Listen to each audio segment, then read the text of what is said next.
सूर्यकांत त्रिपाठी निराला जी की पुण्यतिथि है। देश के लिए वो एक अनमोल मोती थे। आज उनको याद करते हुए काव्य भारत में उनकी 2 कविताओं को लेकर आपके सामने उपस्थित हुए हैं, जिसमें उन्होंने भिखारी की व्यथा का खूबसूरती से वर्णन किया है।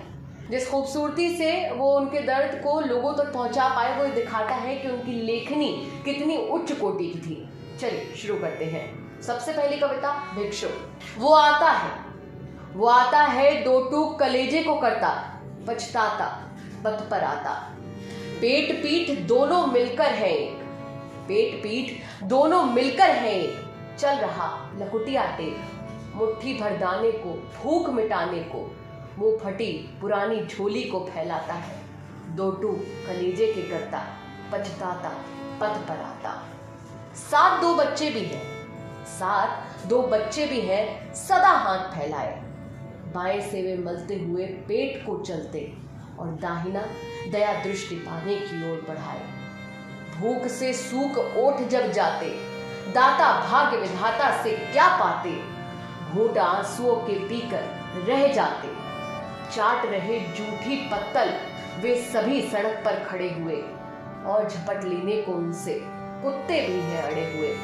अब यहाँ पर सूर्यकांत त्रिपाठी निराला जी अपने मन की व्यथा बता रहे हैं, कह लीजिए अपने मन से कहना चाह रहे हैं कि वो इन भिखारियों के लिए क्या कुछ करना चाहते हैं। ठहरो ठहरो अहो, मेरे हृदय में है अमृत, मैं सींच दूंगा। अभिमन्यु जैसे हो सकोगे तुम, तुम्हारे दुख मैं अपने हृदय में खींच लूंगा। ये उनकी कविता थी भिक्षु। अब दूसरी कविता को उन्होंने जो नाम दिया है वो है तुम्हें चाहता वह भी सुंदर। तो चलिए शुरू करते हैं। तुम्हें चाहता वह भी सुंदर, जो द्वार द्वार फिर कर भीख मांगता कर फैलाकर। भूख अगर रोटी की ही मिटी, भूख अगर रोटी की ही मिटी, भूख की जमीन न चौरस पिटी। और चाहता है वह और उठाना कोई, देखो उसमें उसकी इच्छा कैसे रोई। द्वार द्वार फिरकर भीख मांगता कर फैलाकर, तुम्हें चाहता वह भी सुंदर।